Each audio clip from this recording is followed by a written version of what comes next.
Now by the mayor of Los Angeles, Karen Bass. I think this is your first time in studio live on our 6 o'clock show, so it's great to have you here. Thank you. Glad to be here. All right, so what do you know about what happened at Dodger Stadium today? Well, you know what, Elex, this is the problem. We don't know.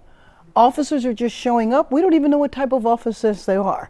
They're masked, as you saw. They don't present their ID. It said Border Patrol. Are they Border Patrol? Are they ICE? Are they Federal Protective Services? It is a sense of confusion and chaos. Our police department, our police chief, had no knowledge of this. So is there something that can be done to ensure that people have to present IDs or badges if somebody is arresting somebody? Well, you know what? That is supposed to be what happens, but we're in a situation where people are not exactly following the rules, are following what had been normal protocols. Right. So, and is that also the protocol for the LAPD? Yes, the LAPD absolutely has to show you their ID. And so you can just imagine the confusion that presents, and also the bad position that puts our police department in, because they're called out to defend the situation and they're not even sure what's going on. Why were they there? Were they staging because they were getting ready to do raids? Were they there because they wanted to do processing? They didn't even notify the Dodgers, they just showed up. So we know that during the fires, you were public about the fact that you had a good working relationship with Susie Wiles, who was the White House Chief of Staff. Are you talking to her about any of this? Well, actually, in the beginning, I did, but recently I haven't been. I also know that she's been very focused on the foreign policy right now. But yes, I mean, if you think about the fires, and you heard me say a number of times, and it's a controversial thing to say in Los Angeles, but give credit where credit's due, the administration was very supportive in terms of in the Palisades, which is the only area that I'm focused on, in terms of getting us a tremendous number of Army Corps of Engineers so that we could get the debris cleared. Now we're in this situation that is completely perplexing to me. I mean, why are we here? So, I mean, have you talked to Stephen Miller? No, I've never spoken to Stephen Miller. So if you call the White House, do they call you back? I put in a formal request to speak to the president. I've not spoken to them yet. But really, this has created a sense of fear and terror in our city, and it's having such an incredible toll. It's having a toll on the economy. It's having a political toll in terms of creating confusion, and it's having a real personal toll in terms of families. Well, let's talk about the economy, because you visited some of these businesses downtown, and I know some of them told you that the situation's worse than COVID, because essentially they got a situation where their employees are afraid to come to work. That's right. Right, and some of their customers are afraid to come, That's right. come as well. And people are afraid to come to downtown at all because they think there's going to be chaos. That's right, but we need to be very clear. There has not been chaos downtown for several days, right. And the last time there were arrests, it was on Sunday. There have been nothing happening. It was the business community that appealed to the city hall to say, please give us a curfew. We did it, and the minute the rest went away, we lifted the curfew, and hopefully that will help the traffic downtown. So let's talk about the curfew in a second, but just in terms of the business impact on right. Los Angeles, because I right. know we already had a budget challenge in That's terms right. of money going into this. What are you seeing and what are you doing about that? Well, let me just give you an example. The Garment District, 4,000 independent businesses. It's a ghost town. I was in Mariachi Plaza on Father's Day. I visited restaurants. No one was there. You know, there should have been lines out in front. And so we have to make sure that people know their rights. But the bottom line is that the chaos that has been created by the administration, we were fine before the raids. Once the raids started, that's when chaos started. And it seems to be unprovoked. I don't know what led to them focusing on us, but I do feel like we're a part of an experiment. What happens when the federal government rolls up in a state and decides to take power away from the governor? That's exactly what has happened here. So in terms of the curfew, hindsight 2020, do you wish that it started sooner? No, I think it started when it should have. It started always in collaboration with the business community. We certainly didn't want to do it too soon because, again, we're worried about business, and business is not like it was booming in downtown to begin with. Yeah, but then we had moments. I mean, on Monday night, I was broadcasting live, and there was this video that sort of went viral. President Trump even talked about it, and it was an image of a guy hammering the sidewalk. Here's some of those images right here. The police was right down the street watching a lot of this, and nothing was being done. Well, let me just tell you that the images that have been presented, especially that President Trump has focused on, is creating a sense of absolute chaos in Los Angeles, and you know that this whole incident was in about Right. 4 blocks. But- and so even if you look at the businesses outside of the protest zone, Yeah, I agree, and I've made that point publicly as well. And this is like 99% of the city did not have problems. But let's talk about that 1% because Yes. they're really feeling this. So when you see images like this of people burning down cars and hammering the street and all of that, should the LAPD have done more in real time to stop it? well, you know, first of all, you know that I have absolutely no tolerance for this. I don't think this has a thing to do with fighting for the immigrant community in our city, and I think people have to be held accountable. And whether they were arrested on that night doesn't mean that they're not going to be held accountable, because there's tons of videotape. And as you probably have seen, people have been arrested days later. So this is unacceptable. The graffiti, the vandalism, absolutely unacceptable, and we're going to hold people accountable. Because some people have come forward and suggested that you had issued a stand down order to the LAPD. Not true? Let me just tell you, the Los Angeles Police Department knows how to do law enforcement. Yeah. I'm the mayor. Why would I ever do anything like that? That absolutely, positively never happened. So, are there lessons learned from what did happen in those early days? Yes. If there are more protests, what have you learned? Yes. Maybe do differently in the future? Well, let me just say that I think in terms of the community that comes out to protest, 99.9% of them are there peacefully. And so I was actually in discussion with a number of people today. How do we work with our activist community to get them to understand what it means when you have federalized National Guard? So if you decide to engage with them, if you decide to throw a bottle at them, people need to understand that that's going to be a felony. It's not going to be a lightweight charge.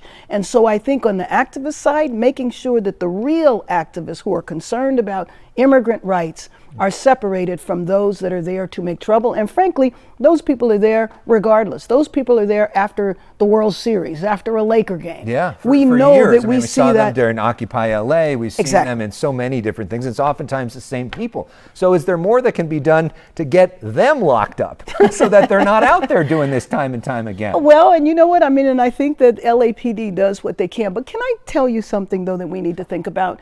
We need to think about the National Guard that is federalized. We need to think about the Marines. You know, those are young women and men who are on this deployment, brought away from their homes, their families, their education.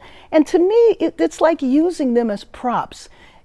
Take them away from their school, take them away from their employment to do this deployment that is not needed is not only cruel, but it's impacting their families too. I think on Father's Day, the children that were waiting for their fathers to come home, that they have missing fathers because they were detained, the people who were here legally that showed up for their immigration appointment that's required every year, and they get detained. This chaos needs to stop, and it can only stop out of the White House. And we should point out, because I think a lot of people don't realize the fact that the National Guard, they're not full-time troops. No. They get pulled in from, and they work in lots of businesses. They live in communities all over They've California. lost their jobs. and They've they're- been kicked out of Right. school. Their families have been disrupted. And we for what? And we have no idea how long that this whole thing is going to last. No, and some of those young people had long deployments because of the wildfires. Right. And now they're back again. Well, let's talk about that for a moment, because we had John Rigardi on the show last night, who gave you a lot of credit for your leadership here and said, frankly, it's quite kind of a contrast from what we saw during the fires, where you had a lot more criticism of you. Are there lessons you learned during the fires that you have now applied here differently? Is there anything that you learned in terms of maybe speaking out more or getting out there sooner, or a different approach? You know what? Those are such apple and oranges. I don't see any comparison at all. You're talking about a mass tragedy. You're talking about people who were seriously grieving. And now you're talking about something that was never a problem to begin with. When the Trump administration decided that they were going to do these raids and frankly use us as an experiment, because I think what they're testing out here is how strong is the public's appetite? Will they object to the seizure of power from the federal government to the state? We're all a part of an experiment, and I resent that. LA was already struggling. We are a year away from the World Cup. We need to be focusing on the future, not running around. So now you have people all around the city who are afraid to go to work. You have nannies that won't show up, gardeners that won't show up, stores that are closed because they can't come out. You know, the administration would say that the sanctuary city policy is in part to blame. They say that if they could go into the jails and they could basically take people out there, they wouldn't have to be in the streets and there wouldn't be collateral damage. Now, I understand they're doing a lot more than that, and they're picking up a lot of other people. But is there some sort of compromise on the sanctuary policy? Let me just tell you, we have a lot of cities in our country. Yeah. And most of them aren't sanctuary cities. Why did you come here? Why? Why did you come to the nation's second largest city? Why did you do the body blow to our economy? Why do you think it is? Because I think that they're experimenting with us. They want to see if they can get away with the seizure of power in the nation's second largest city, in the state with the fourth largest economy on earth. Then they can do it anywhere. I don't like our city being used like that. But in terms of the sanctuary city policy, is there maybe an argument that we could do some of this behind bars and give some of these people up that way? But you see, but the thing about it is that I don't think that's the issue. I mean, that's the issue in the sense that they want to punish us because this is our policy. But what does that have to do with anything? How is that making us safer for them to do raids like this? People are terrified all over the city. Kids are missing their fathers. Kids don't know whether or not to go to school. Parents don't know whether or not to go to work.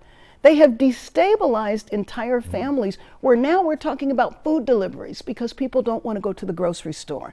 This has been an issue that I've worked on, frankly, for decades, since the 1980s. It was an issue that I worked on in Congress because of the separation of families. So this is nothing new to me. You know, there's some people that will hear this, though, and say, look, these people came here illegally, and this was the risk that they run, and why should we be protecting people who are here illegally? You know what? This started off with, we want drug dealers, we want violent criminals, we want gang members. I'm hard pressed to see the people that they're rounding up as fitting any of those categories. Basically, Stephen Miller said he wants to arrest 3,000 people a day. That's a random number. What is he trying to accomplish? Well, he's trying to get rid of all people that are here illegally. But I mean, that's what he ran on. That's what Trump ran on, mass deportations. Let me just ask you, how are we going to have a construction industry? How are we going to have an agricultural industry in our state? How is the garment district going to work? How are our restaurants going to work? We have entire sectors of our economy that are dependent on immigrant labor. Final question. Yes. What is your message to the people of Los Angeles who are scared tonight, scared to come out of their homes, want to see leadership, want to see somebody fighting back?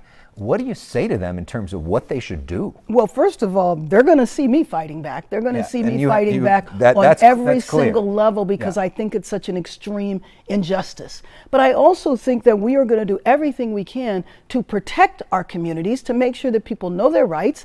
If they need food delivered or if they need other resources, this is a time for Angelenos to stick together.